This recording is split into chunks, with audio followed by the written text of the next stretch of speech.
মক্কার কাফেররা দেখে কোনোভাবে আল্লাহর নবীকে ঠেকাতে পারে না। শেষ পর্যন্ত তারা খাত্তাবের ছেলে ওমরের বাড়িতে গেছে বিশাল বাহিনী নিয়ে। আবু জেহেল, আবু লাহাব, উতবা, শাইবা, ওলীদ ইবনে মুগীরারা খাত্তাবের ছেলে ওমরের বাড়িতে গেছে। যে বলে, ওমর শোনো শোনো, তুমি হলো আমাদের সবচেয়ে বড় নেতা, তুমি হলো শক্তিশালী সাহসী যুবক, আমরা তোমার কাছে একটা বিপদে পড়ে এসেছি। ওমর বলে, কি বিপদ বলো? বলে, এই মুহাম্মদ আমাদের বিরুদ্ধে অপপ্রচার করে, এই মুহাম্মদ বানায়া বানায়া কবিতা বলে সেটাকে কোরআন বলে চালায় দেয়। ওমর বলো, আমরা তো মুহাম্মদের এই কর্মকাণ্ড মেনে নিতে পারি না। বলেন নাউজুবিল্লাহ। ওমর ছিলেন বুদ্ধিমান, জ্ঞানী। ওমর ছিলেন, এ কারণে একটা প্রবাদ বাক্য আছে, মূর্খ বন্ধুর চেয়ে জ্ঞানী শিক্ষিত শত্রুও ভালো। আবু জেহেল আগে ছিল শিক্ষিত, এখন হয়ে গেছে মূর্খ। কারণ ছিলেন আবাল হেকাম, হেকমতের অধিকারী, জ্ঞানের বাবা, এখন হয়ে গেছেন মূর্খের বাবা আবু জেহেল। এই মূর্খ শয়তান আইসা বলে, ওমর শোনো, মুহাম্মদ খুব ডিস্টার্ব করতেছি, মুহাম্মদকে তোমাকে ছাড়া কেউ দমাতে পারবে না, তোমাকে ছাড়া কেউ দমাতে পারবে না। ওমর বলে, বলো কি করা যায়? বলে, মুহাম্মদরে সাইজ করো। নাউজুবিল্লাহ বলবেন না? আরে আল্লাহ নবীকে সাইজ করবে পৃথিবীতে এমন কারো ক্ষমতা আছে নাকি? শক্তি আছে নাকি? এই কোরআন তো কারো বানানো কোরআন না, এই কোরআন তো আল্লাহর জবানের কালাম। যে কোরআনের বিরুদ্ধে কথা বলে সে আল্লাহর বিরুদ্ধে কথা বলে। আর আল্লাহর জমিনে আল্লাহর নেয়ামত খায়া যে আল্লাহর কোরআনের বিরুদ্ধে কথা বলে, তার অপমান ছাড়া, লাঞ্ছনা ছাড়া কোনো উপায় নাই। আছে? এবার ওমর বলে, বলো আমি কি করতে পারি? আবু জেহেল বলে, ডাইরেক্ট অ্যাকশন, মুহাম্মদরে শেষ করে দাও। আরো জোরে বলেন নাউজুবিল্লাহ। মুহাম্মদরে মক্কা থেকে বের করে দাও। ওমর বলে, ঠিক আছে, নেতার দায়িত্ব দিছেন, আমি চিন্তা ভাবনা করি কি করা যায়। হেদায়েতের মালিক কি? হেদায়েতের মালিক আল্লাহ, হেদায়েতের মালিক আল্লাহ। হযরত ওমর বলে, ঠিক আছে, আমি চিন্তা করে দেখি মুহাম্মদকে কি করা যায়। হযরত ওমরের মন খারাপ, চিন্তা করতেছে কি করা যায়। আবু জেহেলের কথা শুনবে, আবু জেহেলের কথা শুনে কি আল্লাহ নবীকে অপমান করবে না কি করবে? হযরত ওমর চিন্তায় পড়ে গেলেন। তিনি মনে মনে সিদ্ধান্ত নিলেন, মূর্খ আবু জেহেলের কথা শুনে আল্লাহর নবীর সাথে বেয়াদবি করা ঠিক হবে না। তিনি শিক্ষিত মানুষ, মনে মনে ভাবতেছে, একটা কাজ করি, আগে যাই আমি নিজের চোখে মোহাম্মদকে একটু অবজারভেশন করি, আমি নিজে যে একটু মোহাম্মদকে দেখি, গতিবিধি লক্ষ্য করি, তার সাথে কথা বলি। কারণ একটা মানুষকে শুধু শুধু না যাই না শুই না তার গায়ে হাত দেওয়া, তাকে অপমান করা, এটা মূর্খতা ছাড়া আর কিছুই না। ঠিক কিনা বলে? দেখবেন মূর্খ মানুষ যদি শোনে চিলে কান নিয়ে গেছে, কানের দিকে না তাকায় চিলের পিছনে দৌড়ায়। এমন কিছু স্বভাবের মানুষ সমাজে আছে কি আছে না? ঠিক মক্কার কিছু মূর্খ মানুষরা এই স্বভাবের ছিল। ওমর ছিলেন বুদ্ধিমান, বলে, না না না, আবু জেহেলের কথায় কান দেওয়া যাবে না। আগে আমি মুহাম্মদকে যে নিজের চোখে দেখি, তার সাথে কথা বলি, তারপরে দেখি কি করা যায়। আল্লাহর নবী বাইতুল্লাহ নামাজ পড়তেছেন। হযরত ওমর বিকাল বেলা ঘুটঘুটে অন্ধকার, মাগরিবের সময় না, ওমর মনে মনে চিন্তা করে, সূর্যের আলোতে গেলে আবার মানুষজন দেখবে, মানুষজন দেখা বলবে, ওমর তুমি কি যে মুহাম্মদের সাথে মিলে গেছো। এই কারণে ওমর বলে, আমি মাগরিবের সময় বের হলাম, ঘুটঘুটে অন্ধকার, ঘুটঘুটে অন্ধকার। হযরত ওমর মাগরিবের সময় অন্ধকারে বের হলেন। আস্তে আস্তে করে হাঁটতে হাঁটতে তিনি বাইতুল্লাহর চত্বরে গেলেন, যেটা কাবা শরীফ। কোনটা? যেটা কাবা শরীফ, সেখানে গেলেন। হযরত ওমর বলে, আমি যে কাবার দেয়ালের পাশে লুকায় আছি, পালিয়ে আছি, যাতে মুহাম্মদ আমাকে না দেখে। আমি দেখি সুন্দর সুদর্শন একজন পুরুষ, সুন্দর সুদর্শন, অপরূপ সৌন্দর্যের অধিকারী। সুবহানাল্লাহ। হযরত ওমর বলে, আমি প্রথম মুহাম্মদকে দেখলাম, আমি তার সামনের সাইড দেখি নাই, শুধু পিছনের সাইড দেখছি। তার হাতগুলো এত সুন্দর, তার আঙ্গুলগুলো এত সুন্দর, পিছন থেকে তার কানগুলো এত সুন্দর। আমার নবীর চুলগুলো ছিল কোকড়া কোকড়া, অত কোকড়া না, অত লম্বাও না। সুবহানাল্লাহ। হযরত ওমর বলে মুহাম্মাদের চুলগুলো আমি আল্লাহর নবীর চুলগুলো আমি পিছন থেকে দেখলাম, দেখি তিনি নামাজে দাঁড়ায় আছেন, তার চুল বেয়ে বেয়ে ঘাম পড়তেছে, আমার কাছে মনে হলো এক একটা মুক্তার দানা ঝরতেছে। হযরত ওমর বলে আমি মুহাম্মাদের পিছনে দাঁড়ায় তাকে দেখতেছি, দূর থেকে দেখতে তার এত সুন্দর আকর্ষণীয় বডি ফিগার, সুবহানাল্লাহ। আমার নবী কেমন সুন্দর ছিলেন, কেমন সুন্দর ছিলেন, এমন সুন্দর এমন সুন্দর পৃথিবীতে আল্লাহ তাআলা এত সুন্দর করে পৃথিবীতে কাউকে বানায় নাই, আর বানাবেও না। হযরত ওমর বলে আমি এবার মুহাম্মাদের পিছন দিকে দেখতেছি, মনে আছে নাকি? ওই যে হযরত ওমর বলে আমি বাইতুল্লাহ গেলাম মুহাম্মদকে অবজারভেশন করার জন্য, পরীক্ষা করার জন্য। আবু জেহেলদের কথা শুনে খামাকা মুহাম্মদের সাথে খারাপ ব্যবহার করব না, আগে নিজের চোখে যায় আমি মুহাম্মদকে দেখি আসলে সে ব্যক্তিটা কেমন। এবার হযরত ওমর বলে আমি পিছনে দাঁড়ায় দাঁড়ায় মুহাম্মাদের পিছনের সৌন্দর্য দেখায় আমি পাগল হয়ে গেছি। আল্লাহু আকবার। আরে এত সুন্দর মানুষটা মিথ্যা কথা কিভাবে বলে, এটা তো হইতে পারে না। মক্কার কাফেরা বইলা গেছে এ ওমর, মুহাম্মদ হলো একটা মিথ্যাবাদী, মুহাম্মদ হলো একটা পাগল, বলেন নাউজুবিল্লাহ। মুহাম্মদ হলো একটা জাদুকর। হযরত ওমর বলে আমি পিছনের দিকে তাকায় তাকায় দেখতেছি মুহাম্মদের সৌন্দর্য এত সুন্দর, আর তার চেয়ে বড় সুন্দর হলো মুহাম্মদ এত চমৎকার কইরা কইরা কোরআন পড়ে, কোরআন পড়ে। আল্লাহু আকবার, জোরে বলুন আল্লাহু আকবার। আল্লাহর নবী কোরআন পড়তেছেন, হযরত ওমর পিছনে দাঁড়ায় দাঁড়ায় শুনতেছে, আর মনে মনে ভাবে মক্কার কাফেররা তো আমাকে ঠিকই বলছে, মনে হয় এই লোকটা বানায় বানায় কবিতা বলে, নালে এত সুন্দর ছন্দে ছন্দে কিভাবে সে মিলায় মিলায় বলে। আল্লাহু আকবার। আল্লাহর নবী কোরআন পড়তেছেন, আর ওমর চিন্তা করতেছেন আরে মুহাম্মদ মনে হয় বানায় বানায় কবিতা বলে। আল্লাহর নবী বলে ওমা হুয়া বিকাউলি শাইর কলিলাম মা তুমিনুন। আল্লাহু আকবার। আল্লাহর নবী বলে এ তুমি আমাকে কবি বলতেছো, আমি কবি না, আমি হলাম নবী, যদি তুমি স্বীকার করো ঈমানদার হও। আল্লাহু আকবার। ওমর কয় কিরে এই লোকটারে যে আমি কবি বলছি এটা সে জানে কিভাবে? ওমর তো বলতেছে মনে মনে, বুঝেন নাই? কিন্তু আল্লাহ নবী বলতেছে ওমা হুয়া বিকাউলি শাইর, আমি কবি না। ওমা হুয়া বিকাউলি শাইরিন কলিলাম মা তুমিনুন, তোমরা অল্প মানুষই বোঝো যে আমি কবি না, আমি হলাম আল্লাহর নবী, যদি তোমাদের ঈমান থাকে, আর তোমরা অল্প মানুষই ঈমান গ্রহণ করবে। ঠিক কিনা বলেন? হযরত ওমর বলে কিভাবে বললো, কিভাবে সে বুঝলো আমি যে তার নামে বলতেছি সে কবি? এবার হযরত ওমর বলে সে যেহেতু আমার মনের কথা জানা গেছে, তাহলে মনে হয় এই লোকটা হলো একটা গণক, গণকরাই তো মানুষের মনের কথা। আল্লাহ নবী বলেন ওমা হুয়া বিকাউলি শাইর কলিলাম মা তুমিনুন ওয়ালা বিকাউলি কাহিন কলিলাম মা তাযাক্কারুন। আল্লাহু আকবার। এ তুমি আমাকে গণক ভাবতেছো, আমি গণক না, আমি গণক না। তুমি যেটা ভাবতেছো তোমার ভাবা সত্য নাই, আমি হলাম আল্লাহর নবী। ঠিক কিনা বলেন? তানজিলুম মির রাব্বিল আলামিন।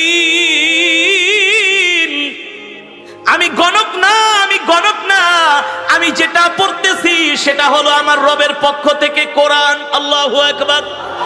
হযরত ওমর বলে এ লোকটাকে আমি গণক বললাম, সে বলে আমি গণক না, আমি যে তাকে গণক বললাম সেটা কিভাবে জানলো? আল্লাহু আকবার।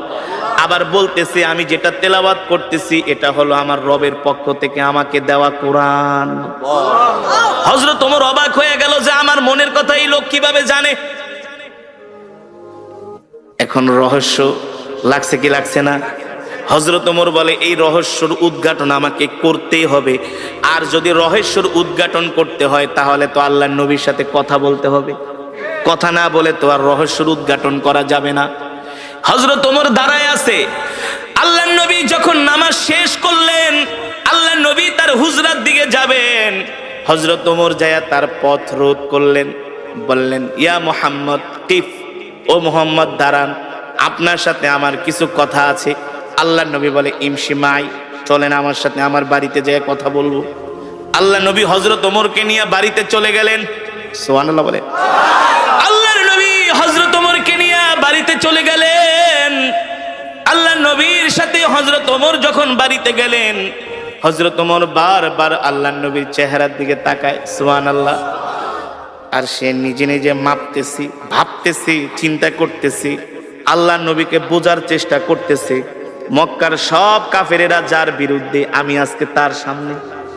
হ্যাঁ, মক্কার কাফেরেরা যার বিরুদ্ধে এত মিথ্যা প্রোপাগান্ডা ছড়িয়েছে, আমি তার সামনে। কিন্তু তার চেহারা দেখলে মনে হয় সে হলো পৃথিবীর সবচেয়ে ভালো মানুষ। তার সাথে কথা বললে মনে হয় তার মতো এত সুন্দর আখলাকওয়ালা, ব্যবহারওয়ালা মানুষ মক্কার জমিনে একজনও নাই। জোরে বলেন আল্লাহু আকবার। আরে জোরে বলুন আল্লাহু আকবার। হযরত ওমর বলে, সেই দিনই আমি আল্লাহর নবীর জবানে কোরআন শুনে আমি ইসলামের প্রতি আমি দুর্বল হতে লাগলাম। দুর্বল হতে? এই যুবক, ওমর তো তোমার চাইতে জ্ঞানী কম ছিল না। এ যুবক, ওমর তো তোমার চাইতে কম বুঝতো না। এ যুবক ও মুসলমান, হযরত ওমরকে বলা হয় মেজাজে ওহী। আল্লাহ তাআলা যার কথা অনুযায়ী কোরআনের মধ্যে 21 জায়গায় আয়াত নাজিল করেছে। আল্লাহু আকবার। সেই ওমর আয়েশা এবার আল্লাহর নবীর কাছে আত্মসমর্পণ করতেছে। কি করতেছে? সেই ওমর আয়েশা বলে, গো আল্লাহর নবী, মক্কার কাফেরদের কথা শুনে অনেক ভুল করছি, আপনার সাথে অনেক শত্রুতা আমি করছি, দুশ্মনী করছি। আর না, আর না, আর না। মক্কার কাফেরেরা তো আমাকে আপনার কল্লা কাটার জন্য বলছে। আপনার কল্লা তো দূরের কথা, আমি ওমরের কল্লাটা আপনার কাছে জান্নাতের বিনিময়ে বিক্রি করে দিলাম। ওমর কালেমা পড়ে মুসলমান হয়ে গেলেন। যুবক, তুমি তো নামাজই পড়ো না, নিজেকে মুসলমান দাবি করো। আছে না সমাজের মধ্যে, মসজিদে মুসল্লি নাই, নামাজ পড়ে না, নিজেকে অনেক বড় মুসলমান দাবি করে। আর হযরত ওমর আল্লাহর নবীর হাতে হাত রেখে কালেমা পড়ে মুসলমান হয়ে গেলেন। হযরত ওমর মুসলমান হওয়ার পরে হযরত ওমর বলে, আল্লাহর নবী আমাকে অনুমতি দেন, আমি মক্কার সব গোত্রের মানুষের কাছে যে দ্বীনের দাওয়াত দিব। আল্লাহর নবী বলে, ওমর আস্তে আস্তে। হযরত ওমর বলে, আস্তে আস্তে কে? আপনি কি সত্য নবী না? চলে বলেন সুবহানাল্লাহ। আমি অবশ্যই সত্য নবী। বলে, আপনি যদি সত্য নবী হয়ে থাকেন, আজ থেকে আমি ওমর ঘোষণা দিলাম, আমার জান, আমার মাল, আমার সম্পদ সব আমি আল্লাহর রাস্তায় দিয়ে দিলাম। আমি আপনার হয়ে গেলাম, আমি আপনার হয়ে গেলাম। ওগো নবী, আমি আপনার হয়ে গেলাম, আমার সব কিছু আল্লাহর রাস্তায় দিয়ে দিলাম। আপনি আমাকে অনুমতি দেন, আমি মক্কার সব কাফেরদের কাছে যায় দ্বীনের দাওয়াত দিব। হযরত ওমরের ঈমান চলে আসছে, পাওয়ার হয়ে গেছে, ঈমানের পাওয়ার। এখন আর আল্লাহ ছাড়া কাউকে ভয়। মুসলমানদের দ্বিতীয় খলিফা নাম কি? জোরে বলুন, নাম কি? ওমর কে? সারা পৃথিবীতে এখন যত রাষ্ট্রপ্রধান আছে, এই সব রাষ্ট্রপ্রধানদেরকে ওমর পকেটে নিয়ে ঘুরতে পারে। সারা পৃথিবীর রাষ্ট্রপ্রধানদের মাথায় যে ঘিলু আছে, এই ঘিলু ওমরের বাম আঙ্গুলের ভিতরে ছিল। সারা পৃথিবীতে যত আধুনিক রূপকার যা হয়েছে, রাস্তাঘাট, কালভার্ট, ব্রিজ, সারা পৃথিবীকে আজকে যেভাবে সাজানো হয়েছে, সব হযরত ওমরের পরিকল্পনা। জানেন, এই যে নাইট গাটের যে প্রচলন, খাল খনন করার যে প্রচলন, তারপরে আপনার সেনাবাহিনী গঠন করার যে প্রচলন, দেশের সীমান্ত পাহারা দেওয়ার যে বিএসএফ, বিডিআর, যে সীমান্তের অতন্দ্র প্রহরী, এই সব কিছু গঠন করেছিলেন হযরতে ওমর। সব করেছিলেন মোল্লারা। কারা কারা কারা কারা? মোল্লারা। হ্যাঁ, হযরত ওমর কে? তিনি খাত্তাবের ছেলে ওমর। তোমার মতো আমার মতো এই ছোটখাটো নেতা না। ওমরকে দেখলে ইবলিস শয়তান পর্যন্ত ভয় পাইত। এই ওমর কে? যাকে বলা হয় মেজাজে ওহী, যাকে বলা হয় মেজাজে ওহী, এই ওমর কে?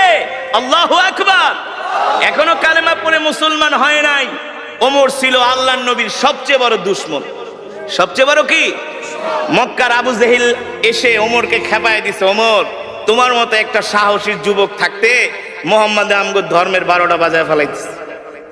তুমি খাত্তাবের ছেলে ওমর, তোমার রক্তের দাম আছে, তোমার বংশের দাম আছে।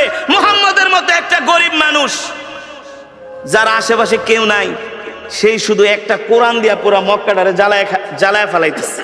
এটা ওদের ভাষা, ওদের ভাষা। মোহাম্মদ রে থামাও, মোহাম্মদ রে দমাও, মোহাম্মদকে সামনে বাড়াইতে দিও না। আমরা এত বড় বড় নেতা থাকতে মোহাম্মদ আমাদের সামনে এসে আমাদের ধর্মের নামে এসে অপপ্রচার করে যায়, এটা ওদের ভাষা। আসলে তো অপপ্রচার না, আল্লাহর নবী তো কোরআনের প্রচার করে, ঠিক কিনা বলেন? আল্লাহর নবী বলছেন, আল্লাহ তাআলা বলছে, হাবিব ইয়া আইয়ুহার রাসূল বাল্লিগ মা উনজিলা ইলাইকা মির রাব্বিক ওয়া ইল্লাম তাফআল ফামা বাল্লাগতা রিসালাতা। বাংলাদেশের কিছু মানুষ মনে করে শুধু ওয়াজ করা হুজুরদেরই দায়িত্ব। কিছু মানুষ মনে করে না যে ধর্মের কথা শুধু হুজুররা বলবে, না, ধর্মের কথা শুধু হুজুররা বলবে না। ইসলাম ধর্মটা আল্লাহর কাছ থেকে হুজুররা লিস্ট নেয় নাই। এই ধর্মের কথা বলা, কোরআনের কথা বলা, রাসূলের হাদিসের কথা বলা প্রত্যেকটা ঈমানওয়ালা মুসলমানের দায়িত্ব, দায়িত্ব, কর্তব্য, ঠিক কিনা বলেন? আপনি একটা কলেজের, আপনি একটা স্কুলের প্রিন্সিপাল, আপনার দায়িত্ব হলো আপনি আপনার ছাত্রদেরকে কোরআনের কথা বলবেন, তাদেরকে দ্বীনের কথা বলবেন। আপনি একটা কলেজের অধ্যাপক, আপনি একটা কলেজের ভিসি, আপনি একটা ভার্সিটির ভিসি, আপনার দায়িত্ব হলো আপনি আপনার ছাত্রদেরকে দ্বীনের কথাগুলো বলবেন। আপনি দেশের প্রধানমন্ত্রী, আপনি রাষ্ট্রপতি, আপনি এমপি, আপনি মন্ত্রী, আপনি চেয়ারম্যান, আপনি মেম্বার, আপনি সমাজের অনেক বড় নেতা, আপনারও দায়িত্ব হলো কোরআনের কথা বলা, ঠিক কিনা বলেন? ঠিক না?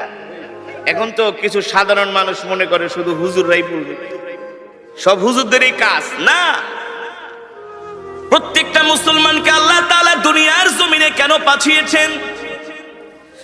আল্লাহ তাআলা প্রত্যেকটা মুসলমানকে দুনিয়ার জমিনে পাঠিয়েছেন তার দ্বীনের দাওয়াত দেওয়ার জন্য, ঠিক কিনা বলেন?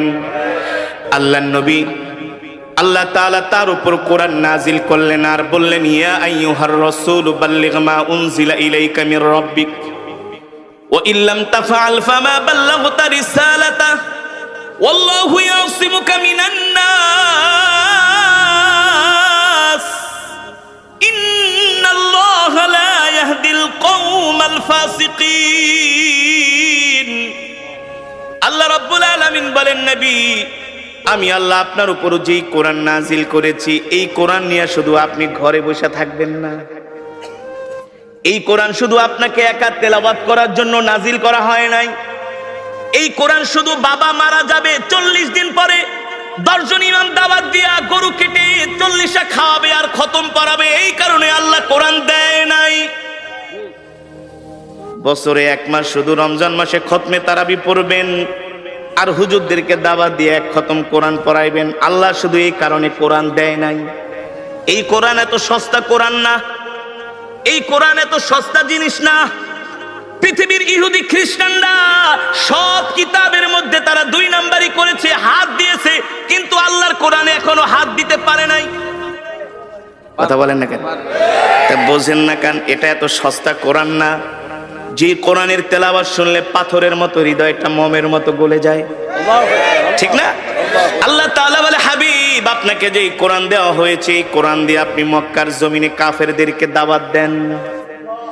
এই কথা শুধু আল্লাহ তাআলা তার নবীকে একা বলেন নাই, এই কথা আমাকেও বলা হয়েছে, আপনাকেও বলা হয়েছে। এই মাহফিলে যত যুবক আছেন সবার উপরে এই কোরআনের দাওয়াত দেওয়ার দায়িত্ব। একা শুধু আমার উপরে না, শুধু আলেমদের উপরে না, প্রত্যেকটা কলেজ, ইউনিভার্সিটি, স্কুল থেকে শুরু করে যত সরকারি কর্মকর্তা আছে, বেসরকারি কর্মকর্তা আছে, সবার দায়িত্ব হলো আল্লাহর কোরআনের কথা বলা, আল্লাহর কোরআনের দাওয়াত দেওয়া, ঠিক কিনা বলেন? আল্লাহ তাআলা তার হাবিবকে ডাক দিয়ে বলে, হাবিব, আপনি কোরআনের কথা বলে যান। আল্লাহর নবী আল্লাহর নির্দেশ পায়া ঘরে বসে থাকেন নাই, কোরআনের দাওয়াত দেওয়ার জন্য ঘর থেকে বের হয়ে গেছি। আল্লাহর নবী আবু জেহেলকে ডাক দিয়া বলে, চাচা, আমি আল্লাহর নবী, আল্লাহ আমাকে হেদায়েত দিয়ে মক্কার জমিনে পাঠাইছে। ও আবু জেহেল, চাচা, আপনি কালেমা পড়া মুসলমান হয়ে যান। আবু জেহেল বলে, মোহাম্মদ, তুমি নিজে বানায় বানায় কবিতা বলো আর কোরআন বইলা চালায় দাও, তোমার মতো মিথ্যাবাদীকে আমি নবী মানতে পারবো না। বলেন নাউজুবিল্লাহ। আমার নবী না ছিলেন চিকন, না ছিলেন মোটা, স্লিম, স্মার্ট, সুদর্শন। এখন তো যুবকরা জিম করে, বডি বিল্ড আপ করে। কি করে? জিম করে, জিম। নামাজ নাই, রোজা নাই, হাফ প্যান্ট পরে শুধু জিম করে সারাদিন, বডি বিল্ড আপ করে। যুবক, তোমার নবী কে জানো? সৌন্দর্য আল্লাহ আমার নবীকে দান করছে। আল্লাহু আকবার। শুধু সুন্দর নয়, পৃথিবীর যত মেধা, যত জ্ঞান, যত ইলম, উতিতুল ইলম, যত জ্ঞান আছে সব জ্ঞান দিয়া আল্লাহ আমার নবীকে দুনিয়াতে পাঠিয়েছেন। আল্লাহু আকবার।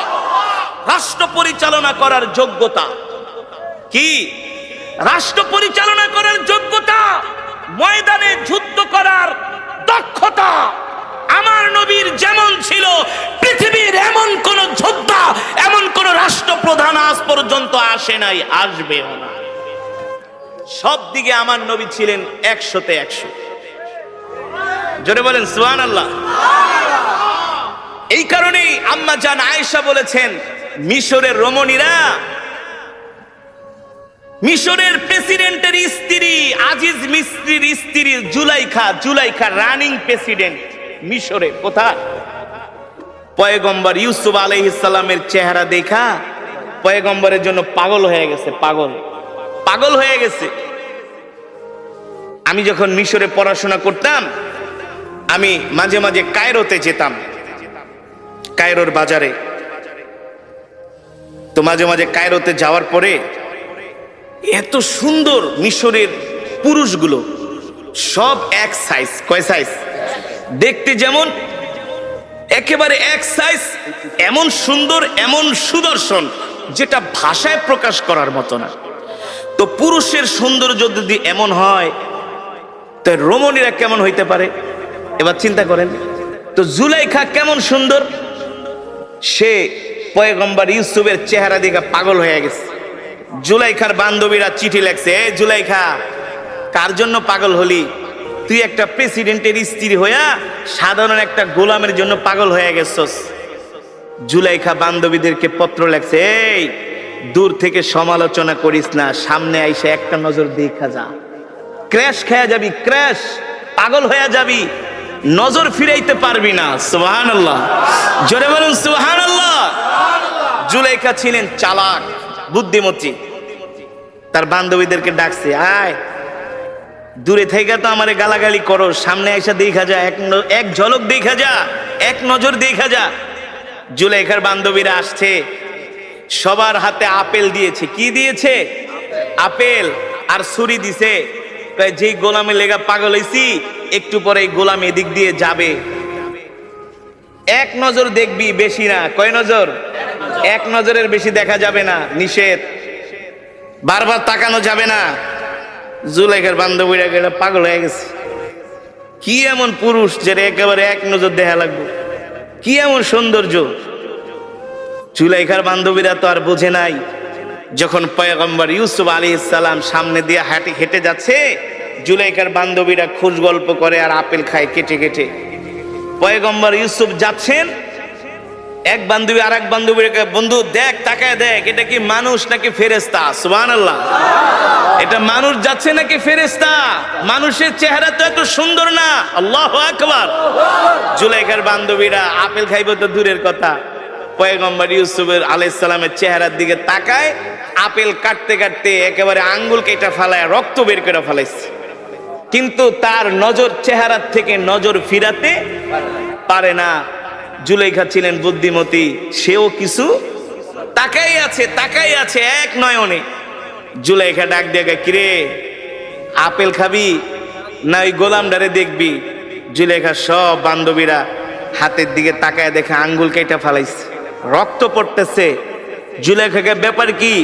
পিছনের থেকে না গালাগালি করছিলি, পিছনের থেকে না ভৎসনা করছিলি, এখন তারে দেখার পরে চোখ ফিরাইতে পারস না, আঙ্গুল কেটে ফেলাইছস, কারণ কি? জুলাইখার বান্ধবীরা, বান্ধবী রে, মাপ চাই, ভুল করছি, সরি। এই গোলাম যে এত সুন্দর জীবনেও কোনোদিন ভাবতে পারি নাই, মনে হয় এটা মানুষ না, আসমান থেকে ফেরেশতা আইসা পড়ছে। আল্লাহু আকবার। জোরে বলেন আল্লাহু আকবার। আম্মা জান আয়েশা সিদ্দিকা রাদিয়াল্লাহু তাআলা আনহা বলেন, মিশরের রমণীরা পয়গম্বর ইউসুফের চেহারা দেখে আঙ্গুল কাটতে কাটতে, আপেল কাটতে কাটতে তারা আঙ্গুল কেটে ফেলেছে, তারা রক্তাক্ত হয়ে গেছে। আমার স্বামী মুহাম্মদ সাল্লাল্লাহু আলাইহি সাল্লামের চেহারা যদি তারা দেখতো, আঙ্গুল কাটতো না, আপেল কাটতো না, কলিজা কেটে ফেলতো, কলিজা। তারপরে আল্লাহর নবীর চেহারা থেকে নজর ফিরাতে পারতো না। আল্লাহু আকবার। এমন সুন্দর চেহারা আল্লাহ আমার নবীকে দান করছে। আমার নবী যেটা করছেন সেটাই ফ্যাশন। সেটাই কি ফ্যাশন। আমার নবী যে স্টাইলে চুল কেটেছেন সুন্নত তরিকা, বাংলাদেশের আর্মিরা সেভাবে চুল কাটে। কারা? আর্মিরা চুল কাটে। আমি মিশরে গিয়ে থাইল্যান্ডে গিয়েছিলাম একটা প্রোগ্রামে। থাইল্যান্ডের রাজধানী ইয়ালা থেকে 800 কিলোমিটার দূরে, যেখানে 75% মুসলমান। প্রতি মহরম মাসে সেখানে একটা প্রোগ্রাম হয়। সারা পৃথিবী থেকে তারা আন্তর্জাতিক যারা কারি সাহেব আছে তাদেরকে দাওয়াত দিয়ে দিয়ে তারা মহরম মাস 10 তারিখ আছে না, তারা প্রোগ্রাম করে। সেই থাইল্যান্ডের মুসলমানরা প্রত্যেকটা থাই মুসলিম ছেলেদের চুল দেখি ছোট ছোট। আর যখন ব্যাংককে আসি এক একটার চুলে দেখি ডেঙ্গুরের বাসা, বল্লার বাসা, পাখির বাসা, হ্যাঁ হনুমানের মতো দেখা যায়। তো আমি থাইল্যান্ডের মুসলিম যুবকদেরকে জিজ্ঞেস করলাম, তোমরা এইভাবে চুল কাটো কেন? সবাই দেখি এক সাইজ চুল। বলে এটা হলে নবী মোহাম্মদ সাল্লাল্লাহু আলাইহি সাল্লামের সুন্নাহ। জোরে বলেন সুবহানাল্লাহ। এখনকার যুবকরা তে স্টাইল করে। কি করে? মেসির স্টাইলে চুল কাটে, নেইমারের স্টাইলে চুল কাটে, নেইমারকে অনুসরণ করে। তাদের গায়ের গেঞ্জি এমন টাইট, তারা প্যান্ট এমন ভাবে পরে পাছার অর্ধেক বের হয়ে যায়। এমন যুবক আছে কি আছে না? পুরা মাথা খালি, উপর দিয়া চুল। জিজ্ঞেস করি এইভাবে চুল কাটছো? বলে হুজুর এটা হলো এখন বর্তমান সময়ের আধুনিক স্টাইল, আধুনিক ফ্যাশন। এভাবেই আধুনিক মডার্ন যারা, তারা এইভাবেই চুল কাটে। যুবক তুমি জানো না পৃথিবীর সবচেয়ে আধুনিক ছিলেন তোমার আমার নবী, বিশ্ব নবী জনাবে মুহাম্মদুর রাসূলুল্লাহ সাল্লাল্লাহু আলাইহি ওয়াসাল্লাম। ঠিক কিনা বলেন? তিনি 1450 বছর আগে যেই ফর্মুলা দিয়ে গেছেন, বর্তমান আধুনিক বিজ্ঞান সেটা মানতে বাধ্য। সেটা কি? মানতে বাধ্য। তোমার আমার নবীকে জানো, তোমার আমার নবীকে জানো। পৃথিবীর যত যোগ্যতা, সব যোগ্যতা আল্লাহ তাআলা আমার নবীকে দান করেছিলেন। আমার নবী প্রতি সোমবার আর বৃহস্পতিবার রোজা রাখতেন। আপনি এখন ডাক্তারের কাছে যান, আপনাকে তারা বলবে যদি সুস্থ থাকতে চান তাহলে ফাস্টিং করেন। ফাস্টিং যাকে বলে কিটো ডায়েট, মানে আপনি বেশি বেশি না খায়া থাকবেন। কি করবেন? না খেয়ে থাকবেন। ডাক্তারের কাছে যান, ডাক্তার বলবে এই বেশি পেট ভরে খায়েন না, তাইলে রোগ হবে। 3 ভাগ খান, 1 ভাগ খালি রাখেন। 3 ভাগ খান, 1 ভাগ খালি রাখেন। আপনি দেখবেন যদি প্রচুর পরিমাণে খাওয়া দাওয়া করেন, আপনার কাছে একটা অস্বস্তি লাগবে। না পারেন হাঁটতে, না পারবেন বইতে, না পারবেন ঘুমাইতে। আর 3 ভাগ খান, 1 ভাগ খালি রাখেন, দেখবেন শরীরটা কত সুস্থ লাগে। ঠিক কিনা বলেন? যেটাকে বলা হয় ফাস্টিং। এর উদ্ভাবন কে করেছে? এই ডায়েট কন্ট্রোল কে শিখিয়েছে? আমার নবী, আপনার নবী জনাবে মুহাম্মদুর রাসূলুল্লাহ সাল্লাল্লাহু আলাইহি ওয়াসাল্লাম। ঠিক কিনা বলেন? জাপানের ডাক্তাররা বলে বেশি বেশি ফাস্টিং করো, বেশি বেশি না খায়া থাকো, বেশি বেশি রোজা রাখো, রোজা রাখলে তুমি সুস্থ থাকবা। এই ফর্মুলা তো কে শিখিয়েছেন? আল্লাহর নবী শিখিয়েছেন। বর্তমানে এখন দাঁতের ডাক্তারদের কাছে গেলে প্রচুর টাকা দিতে হয়। ঠিক কিনা বলেন? প্রচুর টাকা দিতে হয়। আমি থাইল্যান্ডে গিয়েছি, ব্যাংককে একটা ডক্টরের কাছে। তিনি আমার দাঁতগুলো চেক করলেন। থাইল্যান্ডের রাজধানী ব্যাংকক, একেবারে ব্যাংককের পাশেই সুকুম্বিত একটা জায়গা আছে সেখানে। আর থাইল্যান্ড হলো পৃথিবীর সবচেয়ে চিকিৎসার দিক থেকে বর্তমানে 5 নম্বরে আছে পুরো পৃথিবীতে, অল পৃথিবীতে, স্বাস্থ্যের দিক থেকে, চিকিৎসার দিক থেকে। তো আমাকে এক ভক্ত বলে, হুজুর থাইল্যান্ডে আইছেন, আমাদের দেশের শিল্পপতিরা তো আসে থাইল্যান্ডে ডাক্তার দেখাইতে, তা আপনি যেহেতু আইছেন একটু ডাক্তার দেখাইবেন নাকি? আমি বলি ভাই এত টাকা পয়সা তো আমার নাই। টাকা চিন্তা করেন কে, সব আমি দিব, আপনি শুধু ডাক্তার দেখান। আমি যে মসজিদে জুমা পড়ে, গাজীপুর শ্রীপুরে একটা মসজিদ, আমার মসজিদের যিনি সভাপতি হাজার হাজার কোটি টাকার মালিক, তো সে শুনছে আমি থাইল্যান্ডে গেছি। হুজুর আপনি যতদিন থাকেন থাইল্যান্ডে আমার হোটেল আছে, আপনার জন্য হোটেল ভাড়া, খাওয়া দাওয়া সব ফ্রি। ফোন দিয়ে আগে হুজুর কোনো চিকিৎসা করবেন কিনা, তাহলে করে আসেন, সব পেমেন্ট আমি করে দেবো। তো চিন্তা করলাম আমার দাঁতে একটু সমস্যা, দাঁতটা থাইল্যান্ডে দেখা যায়, থাইল্যান্ডের দাঁতের চিকিৎসা খুব ভালো। তো আমি একটা ডেন্টালিস্টের কাছে গেলাম। তা আমি তো আর থাই ভাষা বুঝি না, ইংলিশ বলতে পারি, ওরা ইংলিশটাও ততটা বোঝে না। কিন্তু প্রত্যেকটা ভালো ভালো হসপিটালে এক এক দেশের ভাষা ট্রান্সলেট করার জন্য এক এক দেশের লোক থাকে। যেমন আমাদের অনেক বাঙালি থাইল্যান্ডের হসপিটালে আছে, আমি যেটা বাংলায় বলবো সে সেটা ডক্টরকে থাই ভাষায় অথবা ইংলিশ ভাষায় তাকে বুঝিয়ে দিবে। তো তিনি আমার দাঁত দেখা চেক করলেন, এক্স রে করলেন। এক্স রে করার পরে ডাক্তার বলতেছে, তোমার ওই বাঙালিকে ডাক দিয়া কয়ে, এটা কেঠার তোদের দেশের? উনি বলতেছেন উনি হচ্ছে রিলিজিয়ান পার্সন, অর্থাৎ আমাদের ধর্মগুরু। মানে আমরা বলি না হুজুর, ইংলিশে বলে যে রিলিজিয়ান পার্সন, ধর্মগুরু, ধর্ম চর্চা করে, ওনাকে যেভাবে হোক বুঝাচ্ছে।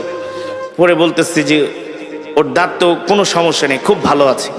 পরে ডাক্তারটা বলল কি যে আচ্ছা আমি বুঝলাম না, তোমাদের যত মুসলমান আমার কাছে আসে, যত পেশেন্ট যাদের দাড়ি আছে, টুপি আছে, এমন যাদেরকে আমি আজ পর্যন্ত দাঁত চেক করছি, 100-র মধ্যে বলে আমি 90টাই ভালো পাইছি, 90টারই ভালো পাইছি।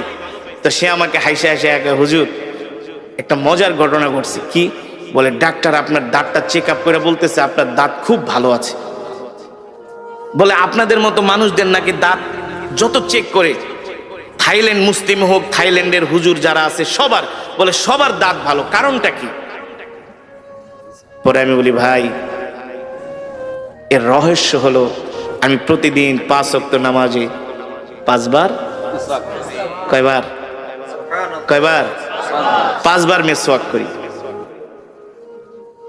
যখন থেকে রসুলের হাদিস পড়েছি, যখন থেকে বুঝ হয়েছে, তখন থেকে এই মেসওয়াক ছেড়ে দেই নাই।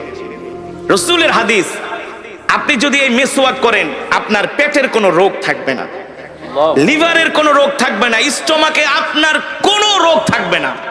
মেসওয়াক করার কারণে আপনার লিভার, আপনার পিত্ত, আপনার পেটের মধ্যে আরো যত মেশিন আছে, পার্টস আছে, এই মেসওয়াক করার কারণে আল্লাহ তাআলা আপনার পেটটাকে ভালো রাখবেন, সুস্থ রাখবেন।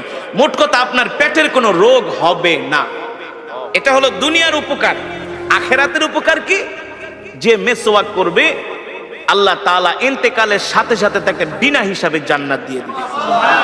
এই মেসওয়াক করার 70টার উপরে উপকার আছে। মেসওয়াকের 70টার উপরে উপকারিতা, 70টা এই মেসওয়াক আল্লাহর নবী কয়, আমি যেভাবে মেসওয়াক করি, আমার সাহাবীরা যেভাবে মেসওয়াক করতেছে না, আল্লাহ তাআলা মেসওয়াক করা আমার উম্মতের উপর ফরজ করে দেয়। বুঝতে পেরেছেন? এই কথাগুলো কেন বললাম? এই কথাগুলো বলার কারণ হলো আজকে আমরা পৃথিবীর জমিনে অনেক হীনমন্যতায় ভুগি, হতাশায় ভুগি যে আমরা মুসলমানরা শেষ হয়ে গেছি। আল্লাহর নবী বলে, না না না, ও উম্মত, তোমরা আমাকে অনুসরণ করো, অনুকরণ করো।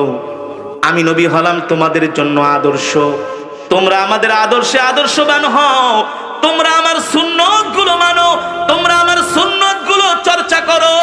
তোমাদের ঘরের মধ্যে, সমাজের মধ্যে আমার সুন্নতগুলো তোমরা জিন্দা করে দাও। দেখবা তোমাদের ঘরগুলো জান্নাতের টুকরায় পরিণত হয়ে গেছে। ঠিক কিনা বলেন? পায় না। আজকে তো আমরা গরু খাওয়া মুসলমানে পরিণত হয়ে গেছি। আমরা নিজেকে মুসলমান দাবি করি, অথচ আল্লাহর কোরআন আমরা পড়তে জানি না। আমরা নিজেকে মুসলমান দাবি করি, কোরআন বিশুদ্ধভাবে তেলাওয়াত করতে জানি না। অথচ তলাবুল ইলমি ফরিদাতুন আলা কুল্লি মুসলিম, প্রত্যেকটা মুসলমানের উপরে কোরআন শিক্ষা করা হলো ফরজ। এই কোরআনের তেলাওয়াত শুনে ওমর কালেমা পড়ে মুসলমান হয়ে গেছে। বলে, আমি যেই দিন আল্লাহর নবীর জবানে বাইতুল্লাহ কোরআন শুনেছি, সেই দিন থেকে আমি ইসলামের প্রতি দুর্বল হয়ে গেছি। ইসলাম আমার হৃদয় জয় করেছে এই কোরআনের তেলাওয়াত শুনে। সেই কোরআনই তো আমি আপনাদের সামনে তেলাওয়াত করলাম। দুঃখের বিষয়, আমাদের সমাজের মেজরিটি পার্সেন্ট মানুষ কোরআন পড়তে জানে না। 60-70 বছর হয়ে গেছে, 10টা সূরা মুখস্থ করতে পারে না। ঠিক কিনা বলুন? বিশুদ্ধভাবে পড়তে পারে না। অথচ আমরা নিজেকে অনেক বড় ইমানদার দাবি করি, অনেক বড় ইমানওয়ালা দাবি করি। নামাজ ভঙ্গের কারণ 19টি। কয়টি? তার মধ্যে একটা অন্যতম কারণ হলো নামাজে অশুদ্ধ পড়া। নামাজে অশুদ্ধ পড়া। আমরা আমাদের সন্তানরা কোরআন শিখছে কিনা সেই দিকে খবর নেই না। ইংরেজি শিক্ষক রাখি সন্তানের জন্য মাসে 5,000 টাকা বেতন দিয়া। কথা বলেন। ইংরেজি শিক্ষক রাখি 5,000 টাকা বেতন দিয়া, গণিতের শিক্ষক রাখি 6,000 টাকা বেতন দিয়া ছেলেকে বাংলায় অনার্স করাই, ইংলিশে অনার্স করাই, মাস্টার্স করাই, ডক্টরেট করাই, পিএইচডি করাই। আর কোরআন শিখানোর জন্য মসজিদের মুয়াজ্জিনকে জায়গা, হুজুর আমার ছেলেরে পড়াইবেন? কয় পড়ামু। বেতন কত? কয় বেশি না, 500 দিতে পারেন। কত? তাও মাসে, বছরে 6 মাস বাকি। কথা কন। নিজেও কোরআন পড়তে পারে না, সন্তানকেও কোরআন শিখায় নাই। অথচ রাসূলের সাহাবীরা কেমন ছিলেন জানেন? তারা আল্লাহর নবীর কাছে আয়েশা কোরআন নিয়ে বসে থাকতেন। কোরআন এখনো সেই ধারাবাহিকতা চালু আছে। মসজিদে নববীর প্রতিটা পিলারে পিলারে কিন্তু কোরআনের মক্তব। পুরো মসজিদে নববীতে 1200-র উপরে মক্তব আছে। মক্তব এখন তো বাংলাদেশে মক্তব বন্ধই হয়ে গেছে। আগে ছোটবেলায় দেখতাম ফজরের পরে ইমাম সাহেব ঘোষণা করতো, এই মক্তবের ছাত্র ছাত্রীরা তাড়াতাড়ি করে মক্তবে আসো। ঠিক না? ইমাম সাহেবের কাছে যে আগে আমরা কায়দা পড়তাম, সিপারা পড়তাম, কোরআন শরীফ পড়তাম। বাড়িতে আসার সময় 10 মিনিট জোরে জোরে সূরা মুখস্থ করে সালাম শিখাইতো, যে বাড়িতে যায় আগে মা বাবাকে সালাম দিবা। আজকে আমরা আমাদের সন্তানদেরকে কোরআন শিখাই না, দিন শিখাই না, নিজেও শিখি না, সন্তানদেরকেও শিখাই না। এই কারণে আমাদের সন্তানগুলো দিন দিন নষ্ট হয়ে যাচ্ছে। হচ্ছে না? 6-7 এর ছেলেরা এখন ওপেনলি রাস্তায় দাঁড়ায় সিগারেট খায়। 8 এর ছেলেরা সিগারেট খায়। ইন্টারের ছেলেদের পকেটে এখন সিগারেটের প্যাকেট থাকে, গাঞ্জার প্যাকেট থাকে। ঠিক কিনা বলেন? বানিয়ে বলছি। 6-7 এর পোলাপান সিগারেট খায়। এই সিগারেট খাও কাকে? আপনার বাপের টাকা দিয়ে খাই? আপনার বাবার টাকা দিয়ে খাই? আপনি বলার কে? আমার বাবার টাকা দিয়ে আমি সিগারেট খাই। আস্তাগফিরুল্লাহ। আমার সন্তানগুলো এমন বেয়াদব কিভাবে হলো? কারণ কি? আমরা তাদেরকে ধর্মীয় শিক্ষা দিচ্ছি না, দ্বীনি শিক্ষা দিচ্ছি না। আগে তো দরকার ছিল সন্তানদেরকে দ্বীনি শিক্ষা দেওয়া। কথা বলেন। রাগ করতেছেন? আজকে স্কুল কলেজে কি হচ্ছে? ধর্মীয় শিক্ষা তো নাই, ধর্মীয় শিক্ষা নাই। আমি বানিয়ে বলছি। এই যে কোরআন আমি পড়লাম, আমাদের সন্তানরা 10টা সূরা মুখস্থ পড়তে পারে না। উচিত তো ছিল আমাদের সন্তানদেরকে আগে কোরআন শিখানো, দিন শিখানো। অবশ্যই অবশ্যই আমার সন্তান কলেজে পড়বে, ইউনিভার্সিটিতে পড়বে, আমার সন্তান ডাক্তার হবে, ইঞ্জিনিয়ার হবে, বড় ব্যবসায়ী হবে, বড় নেতা হবে। এটা আমার গর্ব, এটা আমার গর্ব। কিন্তু কোরআন না শিখলে তো আমার সন্তান সব শিক্ষা পরে আমার সন্তান বিপদগামী হয়ে যাবে, দিন হারা হয়ে যাবে, ইসলাম হারা হয়ে যাবে। এ কারণেই তো ওই দিনকে দেখলাম টেলিভিশনের মধ্যে অনেক অভিভাবক কান্না করে বলতেছে, আমরা স্কুল কলেজের এই কারিকুলাম শিক্ষা ব্যবস্থা চাই না। বলে কেন? বলে এই শিক্ষা ব্যবস্থার মধ্যে শিখার মতো কিছুই নাই। ঠিক বানায় বলছি? বলুন আমি বানিয়ে বলছি? এই কথাগুলো কেন বললাম? আমাদের সন্তানদেরকে যদি ধর্মীয় শিক্ষা দেওয়া না হয়, এই কোরআন যদি না শেখানো হয়, আর 1, 2, 3 যুগ পরে দেখবেন যে জেনারেশন গুলো আসবে, আপনি মসজিদ বানাইবেন কিন্তু মুসল্লি পাইবেন না। আপনি মসজিদ বানাইবেন, টাইলস লাগাইবেন, এসি লাগাবেন, মসজিদের 300 হাত দূরে বসে আপনার ছেলেরা চায়ের দোকানে বাংলা সিনেমা দেখবে আর গাঁজা খাবে। এখন তো সেটাই হচ্ছে। কথা বলেন? সেটা হচ্ছে। মসজিদ পাকা হচ্ছে, মসজিদ সুন্দর হচ্ছে, কিন্তু মুসল্লি নাই। আছে? আমি চাঁদপুরে এক মাহফিলে গেছি, মতলব, চাঁদপুর মতলব, মায়া চৌধুরীর এলাকা। মায়া চৌধুরীর এলাকা 50 ডেক খিচুড়ি রান্না করছে। আমি ইমাম সাহেবের কই, মাশাআল্লাহ আপনার এলাকা তো সব ধর্মভীরু মুসলমান। কয় হুজুর বুঝেন না, 50 ডেক খিচুড়ি আনছি কি এমনি নাকি? আমি কই মাশাআল্লাহ। মানুষ 20-30 হাজার। কয় হুজুর বেশি না, 40 বছর ধরে ওয়াজ করাই, সব ওয়াজ শুনতে আয়া পড়ে। আমি বলি লোকজন? কয় সব আমগো এলাকার আশেপাশে, ম্যাক্সিমাম এলাকার সমাজের 2-4 গ্রাম দূরে, আর বেশিরভাগ আমাদের এলাকারই, সব ঢাকায় ঢুকায় থাকে, সব আয়া পড়ছে। হ্যাঁ, তো ভালো কথা। খুব ধার্মিক, খুব ধার্মিক, খুব ওয়াজ শোনে হুজুর। আপনি 3 ঘন্টা ওয়াজ করলো একজন লোক উঠবো না, যত ওয়াজ করবেন। আর একটা হুজুর এমন কেরাত পড়বেন, মাইক মুখ ফাড়া লাইবেন, আর একটা এক হুজুর এমন ওয়াজ করবেন একবারে যাতে মানুষ ঘরের থেকে দূরে আয়া পড়ে। মাশাআল্লাহ। আমি কই তাহলে ইমাম সাহেব ওয়াজে তো অনেক লোক হয়, আপনি বললেন আপনার সমাজের মানুষ খুব ধার্মিক, মাশাআল্লাহ, তো মসজিদের কি অবস্থা? আপনি দেখেন না কত বড় মসজিদ, টাইলস মাইস, গ্রামের ভিতরে এসি লাগাইছি, বুঝেন না? তো ফজরের নামাজের কি অবস্থা? কোন নামাজের? কোন নামাজের? কয় হুজুর কি বলবো, দুঃখের কথা, অনেক দুঃখের কথা। এতক্ষণ তো পুরা ফাল পারছে, খিচুড়ি খাওয়া, এই করায় সেই করায়। হুজুর কি কমু? হ্যাঁ হুজুর কি কমু, খাই 80 করে, 80 ঘর পর্যন্ত, বুঝেন নাই? খাই 80 ঘরে, মানে 80 বাড়ির থেকে বাটিতে ইমাম সাহেবকে খাবার পাঠায়, তো ভালোই খান। হ্যাঁ খুব মহব্বত করে। তো মুসল্লি হুজুর ফজরের নামাজে 8 জন মুসল্লিও হয় না। জুমার নামাজে হুজুর উজুখানেও জায়গা দেওয়া যায় না, মাঠ ঘাট সব বইরা যায়। তো জুমার নামাজে যদি জায়গা দেওয়া না যায়, ওয়াজ মাহফিলে যদি 50 ডেক খিচুড়ি রান্দা খাওয়ান, তো ফজরের নামাজে 8 জন মুসল্লিকে, কারণ কি? কারণ কি? এখন আর ইমাম সাহেব কথা বলে না। আমি বলি শোনেন, রসুলের হাদিস, মানুষ যখন ধর্ম শিক্ষা থেকে দূরে সরে যাবে, আস্তে আস্তে করে ধর্ম শিক্ষা থেকে যখন দূরে সরে যাবে, দিন থেকে যখন দূরে সরে যাবে, তখন তাদের অন্তরটা পাথরের মতো শক্ত হয়ে যায়। তখন আর তাদের কাছে ইবাদত মজা লাগে না। ওয়াজে মানুষ আসে যে হুজুরে কেমনে টান দেয়, কেমনে সুর দেয়, একটু দিঘায়, হাসায় না, কাদায় না, লাফায়, বুঝলেন নাই? রং ঢং দেখতে আসে।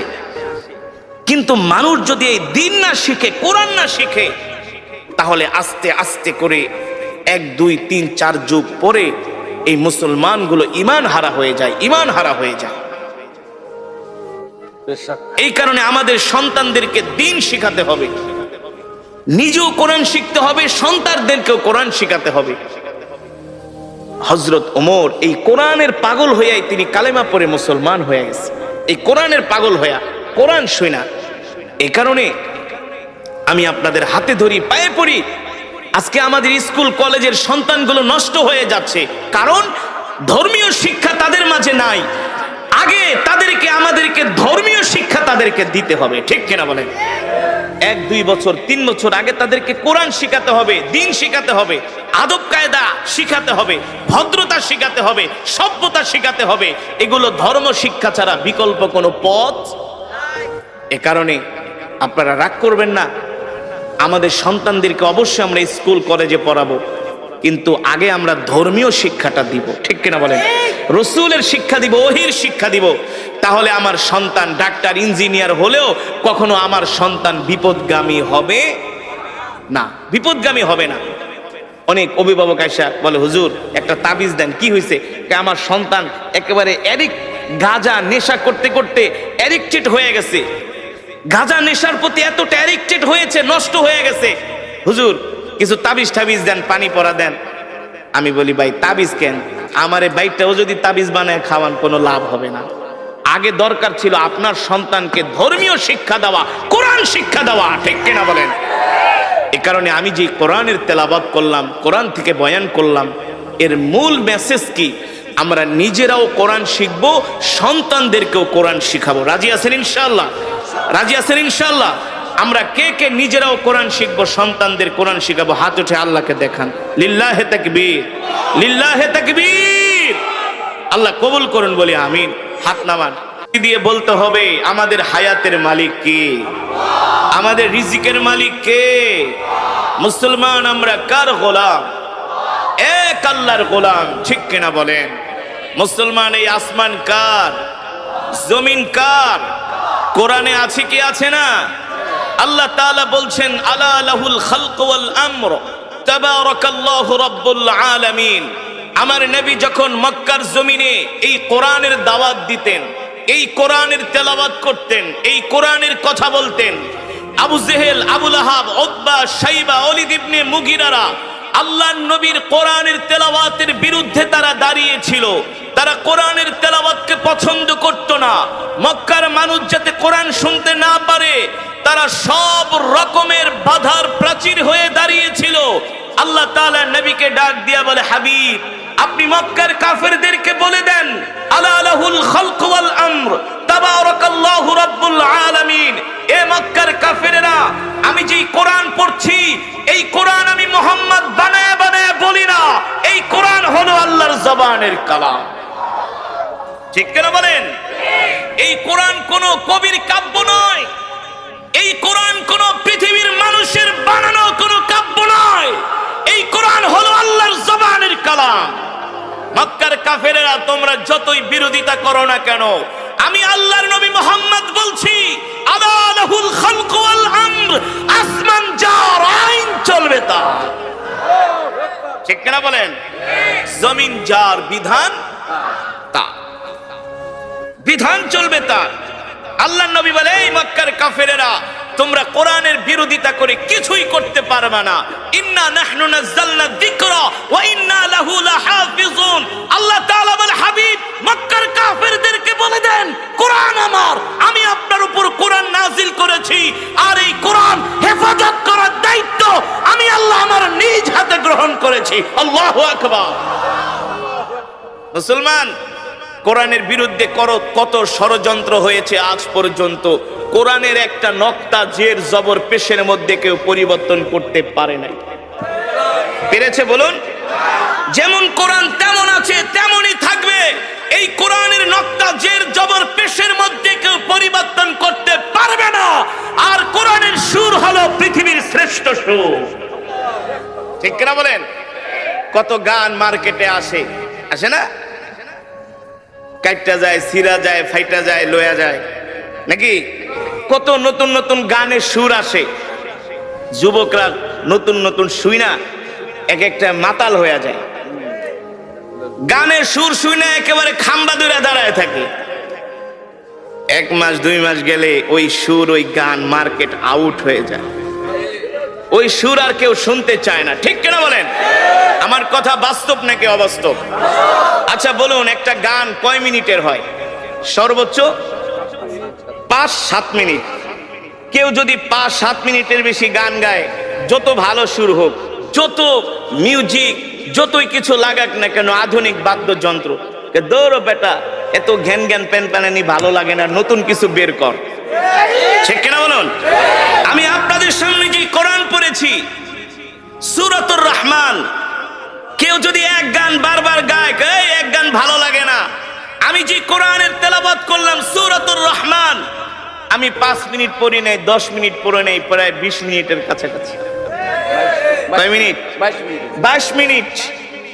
তো কোন শিল্পী উঠে যদি 22 মিনিট কোন গান গায়, কোরে ধরে ঘাত ধরে তাড়াতাড়ি নামা, আরে এক গান শুনতে আইছে নাকি? কথা বলুন। মুসলমান, আর কিভাবে বুঝাবো? এই কোরআন আল্লাহর জবানের কালাম। এই কোরআনের তেলাওয়াত শুধু 22 মিনিট নয়, 22 ঘন্টা নয়, 22 বছর নয়, 22 লক্ষ কোটি বছর নয়। এই কোরআন যদি কিয়ামত পর্যন্ত তেলাওয়াত হতে থাকে, যতই রাত বাড়বে, যতই দিন যাবে, ততই কোরআনের তেলাওয়াতের সুর আরো বাড়তে থাকবে, মানুষের হৃদয়ে ঢুকবে। ঠিক কিনা বলেন? আরে যুবক, আজকে তো তোমাদেরকে কোরআনের মজমায় পাওয়া যায় না, তোমাদের তো কোরআনের মাহফিলে পাওয়া যায় না, তোমাদের তো মসজিদে পাওয়া যায় না, তোমাদের তো জিকিরের মজমায় পাওয়া যায় না, তোমাদেরকে পাওয়া যায় আইপিএল বিপিএল খেলার টেলিভিশনের সামনে। রাত 3টা বাজে উঠে তোমরা আর্জেন্টিনা ব্রাজিলের খেলা দেখো, মেসি রোনাল্ডোর ভক্ত। ঠিক কিনা বলেন? কিন্তু যুবক জানো না, এই কোরআনের জন্য সাহাবীরা জীবন দিয়ে দিছে, জীবন জীবন জীবন। জিহাদের ময়দানে এসে আল্লাহর জমিনে আল্লাহর কোরআনের রাজ কায়েম করার জন্য শহীদ হয়ে গেছে, শহীদ। এখনো যারা কোরআন পড়তে পারেন না, মসজিদের ইমাম সাহেবের কাছে, খাদেম সাহেবের কাছে, মুয়াজ্জিন সাহেবের কাছে যায় কোরআন শিখবেন, বাধ্যতামূলক। ঘরওয়ালিকে কোরআন শিখাবেন, কোরআন শিখাবেন, কোরআন শিখাবেন। কোরআন শিক্ষা ছাড়া কোনো উপায় নাই। আমি বলে গেলাম হাসরের মাঠে আল্লাহ জিজ্ঞেস করবে, এই সব পড়াই তো পড়লি, কিন্তু আমার কোরআন কেন শিখলি না? কেন শিখলি না? কোরআন শিক্ষা করা ছিল ফরজ। তলাবুল ইলমি ফরিদাতুন আলা কুল্লি মুসলিম। এই কোরআন শিক্ষা করা ফরজ। রাসূলের হাদিস ডাক্তার ইঞ্জিনিয়ার হওয়া ফরজ না, এটা দুনিয়াবি, এটা লাগবে, এটা হতে হবে, কিন্তু বাধ্যতামূলক কোরআন শিখতেই হবে। ঠিক কিনা বলেন?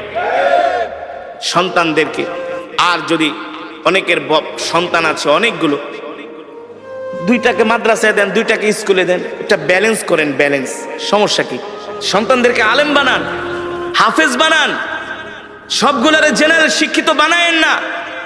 দুই সন্তানদের একটা মাদ্রাসায় পড়ান, আপনি ইন্তেকাল করলে আপনার কবরের পাশে যায় সূরা ইয়াসিন তেলাওয়াত করবে, আপনার জন্য দোয়া করবে, বুলেটের গুলি মিট যাবে সন্তানের দোয়া। আপনি মসজিদ থেকে ইমাম সাহেব ভাড়া করে নিয়ে দোয়া করাইবেন, আর আপনার সন্তান যদি আপনার জন্য দোয়া করে, দুইজনের দোয়া কোনোদিনই এক। আপনার সন্তান তো আপনার জন্য দোয়া করার সময় তার বুকটা ফেটে যাবে, ফেটে যাবে যে আমার বাবা শুয়ে আছে। আর ইমাম সাহেব যতই বুজুর্গ হোক, তাড়াতাড়ি করে দোয়া করে, নাহলে একটু বেশি করুক, করার পরে হাদিয়া নিয়ে চলে যাবে। আর সন্তান প্রতিদিন আপনার জন্য সূরা ইয়াসিন পড়ে দোয়া করবে, অটো অটো নেক আপনার কবরে যাবে। এ কারণে সন্তানদেরকে কলেজ ইউনিভার্সিটি তো পড়াবেন, মাদ্রাসায়ও পড়ায়েন, আলেম বানায়েন। দুইজন আমি অনেক জায়গায় দেখেছি, ভাই জজ, ভাই অনেক বড় ব্যারিস্টার, কিন্তু আরেক ভাই আলেম। ওই আলেম হওয়ার কারণে, একজনে আলেম হওয়ার কারণে আরো দুই তিনজন তার সোহবতে থাকতে থাকতে আলহামদুলিল্লাহ ধার্মিক হয়ে গেছে। ব্যালেন্স করেন, ব্যালেন্স। সবগুলারে শুধু স্কুল কলেজে পড়ায়েন না, দু একটা মাদ্রাসায়ও পড়ান, আল্লাহর কাছে দোয়া করেন। আলেম হওয়া এত সোজা না, এই ওহির জ্ঞান আল্লাহ সবাইকে দেয় না, সবাইকে দেয় না। কত ছাত্ররা মাদ্রাসায় ভর্তি করায় কিন্তু ঝইরা যায়, ঝইরা যায়, আছে না, ঝরে যায়। সন্তানদেরকে আলেম বানান, এটাই হলো সবচেয়ে বড় বিনিয়োগ, ইনভেস্ট। এই ইনভেস্টটা করে যান, এটাই থাকবে। মেয়ে সন্তান হলে মহিলা মাদ্রাসায় পড়ে আলেমা বানান, হাফেজা বানান, তার গর্ভ থেকে জন্ম নেবে মোহাম্মদুল্লাহ হাফিজ, তার গর্ভ থেকে জন্ম নেবে হাজী শরীয়তুল্লাহ। ঠিক কিনা বলেন? তার গর্ভ থেকে জন্ম নেবে জগৎ বিখ্যাত আলেম। এ কারণে আপনাদের হাতে ধরি, পায়ে পড়ি, 5টা ওয়াক্ত নামাজ জামাতের সাথে পড়বেন, আর কোরআন তেলাওয়াত করবেন, সকাল সন্ধ্যা কোরআন পড়বেন, সকাল সন্ধ্যা কোরআন শিখবেন, সকাল সন্ধ্যা জিকির করবেন। রাজি আছেন ইনশাআল্লাহ? রাজি আছেন ইনশাআল্লাহ? আর মিথ্যা কথা বলবেন না, মানুষকে কষ্ট দিবেন না, মানুষের হক নষ্ট করবেন না, মানুষের সাথে খারাপ আচরণ করবেন না। আমরা মানুষের সাথে সুন্দর আচরণ করব, সুন্দর ব্যবহার করব। আমরা সবচেয়ে সমাজের ভালো ভদ্র মানুষ হওয়ার চেষ্টা করব, যাতে আমার ইন্তেকালের পরে সমাজের মানুষগুলো বলে, আহ, একটা ভালো মানুষ মারা গিয়েছেন। ঠিক কিনা বলে? আল্লাহ তাআলা আমাদের এমন আল্লাহর পেয়ারা বান্দা হওয়ার তৌফিক দান করুন, বলি আমিন। আজকে যে কোরআনুল কারীমের তেলাওয়াত আমরা শুনলাম, বয়ান শুনলাম, এই কোরআন যেন আমরা সকলেই শিখতে পারি, এই কোরআন অনুযায়ী যেন আমরা চলতে পারি, আমাদের জীবনটাকে সাজাতে পারি। আল্লাহ তাআলা আমাদের সকলকে কবুল করুন, বলি আমিন। আর সাবধান, নামাজ ছেড়ে দিবেন না। রাত 12টা 1টা পর্যন্ত ওয়াজ শুনবেন, ফজরের নামাজ যদি না পড়েন, এই ওয়াজ শুনে কোনো লাভ নাই। 50 বছর ওয়াজ আর একটা ফজরের নামাজ তার চাইতে উত্তম। বুঝতে পেরেছেন? বুঝতে পেরেছেন? ফজরের নামাজটা জামাতের সাথে আদায় করবেন ইনশাআল্লাহ।